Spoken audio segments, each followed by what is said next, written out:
Hi, my name is Fatima Khalid. You can find me on the internet as Sugar Overflow. I'm on the developer relations team at GitLab, where I work on DevSecOps, AI, and community building. If you're curious about GitLab, we're at booth 28 down in the main hall, and we'd love to chat with you. This talk is called The Power in the Choices We Have, and this is my story. Great. When I was 8 years old, my family and I moved to this really cute neighborhood called Fresh Meadows. And as you can imagine from the name, it was this residential storybook village with little parks everywhere and its own local library. Since I was new to the neighborhood and new to the school, I didn't have any friends yet. My first friend was Gloria. We met at the Big Kids Park over our love for the swings. Gloria and I played together every day after school. We taught each other our languages, we helped each other with our homework, and we just loved spending time together. In the summers, we had these picnics where we would lay back on the grass, we'd look up at the clouds, and we'd find the clouds that looked like Pokemon, and then we'd document them in our journals. Gloria would always sneak a pack of ramen from the kitchen, and we'd open these noodles, crack them in half, and sprinkle all the seasoning over them, like all of the seasoning. And then we'd eat these noodles raw. And at the time, we were so young, we didn't know why we were having stomach aches. We just really liked salty, crunchy things. Gloria was my best friend, and one of the first best friends I ever had. But all of that changed after 9/11. All of our friendships and our summer picnics, all of that changed. The next time I saw her again, it was on this hazy autumn afternoon. The sun was shining, and I remember because I was wearing my favorite dress, the one with a big sunflower on top. Gloria handed me our friendship bracelet and a pack of ramen. "We can't be friends anymore," she told me, "because my mother says that you're a terrorist." It wasn't the first time that I had felt this otherness. It was one of many experiences. But that moment with Gloria, it was one of the most painful. It was the beginning of this recurring theme in my life. When I was younger, it was people hitting me with eggs when I got off the school bus home, or classmates refusing to work with me on class projects. As I got older, it turned into verbal assaults at airports, or random strangers doing acts of hostility, sometimes even my neighbors.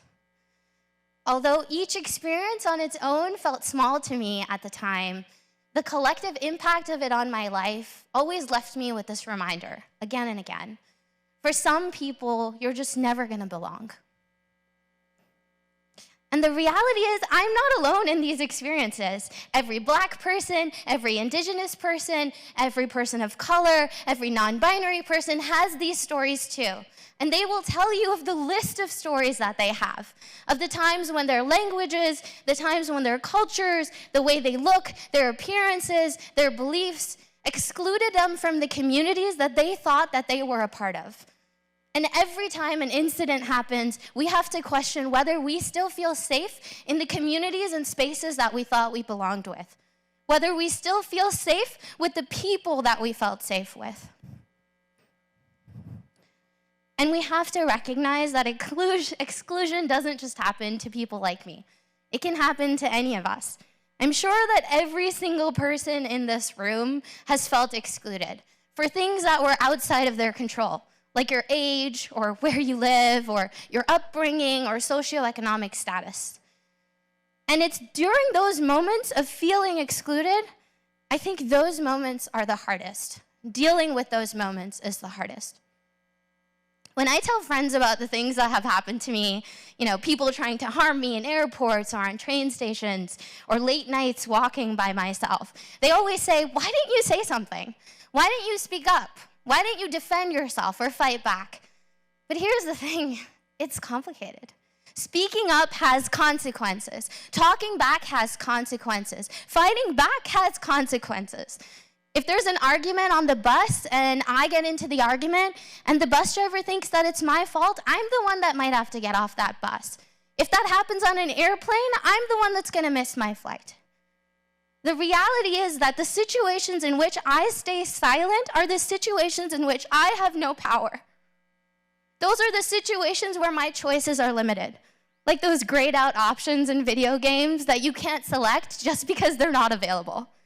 The options we have and the choices that we can make are limited by who we are. And when your choices are limited by who you are, it's a sign that we have to change the game.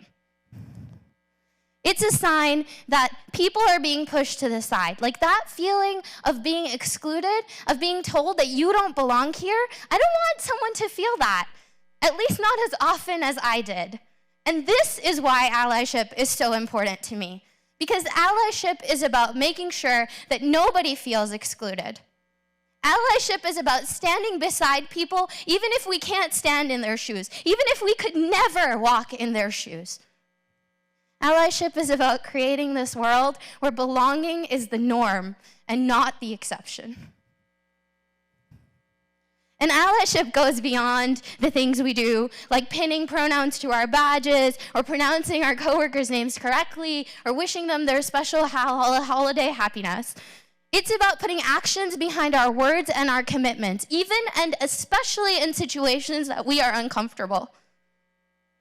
It's about acknowledging that for many people, this feeling of otherness is constant. It never goes away. This feeling of this systemic oppression is constant. It's always there. But I have some good news. Allyship is not something you have to learn all at once, all today, all in this one moment. Allyship is a lifelong journey. It's something that you're going to learn throughout your life and progress and get better at as you go. And I've been thinking a lot about how we can equip people to be a better ally. And I think that starts with something I call the Allyship knapsack. Some tools, some provisions for people to be equipped to help support and help others. And the first step of building this knapsack is grounding ourselves in some core commitments. 1, I am willing to be uncomfortable. This is arguably the hardest step, because it's in those awkward, tricky conversations about privilege, about race, about ethnicity. It's in those conversations that you're going to feel uncomfortable. But feeling uncomfortable means that you are challenging your norms. And if you're challenging your norms, you are learning something, and that's progress. 2, I can educate myself about the experiences of marginalized communities and listen to them when they speak. This means that you need to start doing the work, taking the time to understand the histories, the struggles, and the lived experiences of marginalized communities. That's documentaries, that's books, that's podcasts. That means taking the time, asking the questions, doing your own research. My clicker works. 3, I can speak up when I hear someone make an inappropriate comment. Our voices are the most powerful tools for change. So when you stand up to a family member, a community member, a friend, a neighbor, you're breaking a cycle. You're saying no more harmful narratives. And it doesn't always have to be confrontational. You don't have to do it at the dining table or in the Zoom meeting or at the conference table. You can pull that person aside. You can have a one-on-one conversation. You can have that conversation in an empathetic way in order to bridge the gap of understanding. But it's important for us to keep chipping away at that normalized prejudice, to keep stopping these things when they happen. I can use my voice, my time, my platform to amplify marginalized voices by sharing their work, by celebrating their successes, by promoting their ideas, and providing them with opportunities. We can open doors for people. It can be as simple as sharing their work, thanking them in a public Slack channel, talking about a local business in your community that's doing really great work. Use what you've got. You've got platforms, you've got connections, you've even got cash. Shine a light on the people and the causes that are being overlooked. And 5, I can use my social networks to promote policies and practices that build towards more equity and justice. Engaging in proactive advocacy is not just for advocates, activists, it's for all of us. And this might look like cheering on policy changes at your workplace and sharing that documentation with other people. It might look like connecting advocates to advocates in your professional network. Ultimately, it's about thoughtfully using our connections as stepping stones towards building a more just community. For now, our allyship knapsack is a set of commitments, and it's a start. But a lot of times, commitments can feel really abstract. They're not really relatable in our daily lives. You might be thinking, okay, Fatima, I understand that, but how am I supposed to use that? So I'm gonna give you 5 examples of allyship in action that I have experienced in order to give you an opportunity to spot those moments in your life. So I feel really shy in meetings, especially if it's like a meeting of like 15 people, and I have a tendency to not speak up, even if I have something to contribute. The way that my manager works to help support me in this is acknowledge in our one-on-ones that I have great ideas, create opportunities in these meetings for me to speak. And his allyship is important because he sets a good example for the rest of the team that everyone can contribute and that we have to prioritize including everyone on the team. A white male coworker notices that a conference lineup is not diverse, so he pulls out from the conference. He educates the organizers about the importance of diverse representation and offers to find them underrepresented speakers for his speaking slot. His allyship is impactful because he is making a personal sacrifice in order to bring awareness and create tangible change in the community. At an airport boarding lane, a young black woman steps up for me and physically puts herself in the way when someone is shouting immigrant slurs at me. Her allyship is impactful because she is showing solidarity against discrimination in a public space. After a late night dinner, 2 community members, just yesterday, offered to walk me back to my hotel. Their allyship is impactful because they were already really tired from a long day at the conference, or already really tired from just landing from a long flight, but they chose to prioritize my safety over that. And it genuinely demonstrates care for my well-being. That's something I will remember about them. At the conference exhibit hall, some community members helped me file a code of conduct violation after I'm really uncomfortable about a situation. Their allyship shows an unwillingness to tolerate bad behavior in our community. This is the essence of allyship in action. I still think about Gloria sometimes when I'm making ramen. I'll break off a corner of the noodles and I'll eat them raw and laugh. This memory is now a symbol of my resilience. It's a reminder to move forward with courage in a world where oppression is constant. It's one of the many intersectional pieces of my identity that make up who I am. Child of immigrants, young Pakistani American, open source contributor, daughter, niece, sister, aunt, and escape room enthusiast. Each of these identities informs my perspective and changes the way that I see the world around me. People can be different things to different people, and all of those things make up who they are.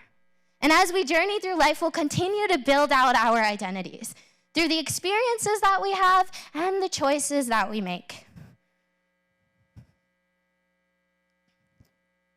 My hope is that from today onwards, we will all include allyship as a part of our identities. My hope is that we will all include allyship as a part of who we are. Because that's what it takes. Not just commitments, not just words, not just actions, but taking it as a part of who we are. Each one of us has the power to enact positive change in our communities. My past with Gloria, it can never be rewritten. But there are countless Glorias and countless Fatimas every day whose lives are shaped by the actions and the inactions of the people around them. We have the power to choose differently every single day. And we have the power to be allies, not just today, not just tomorrow, but for our entire lives. Thank you.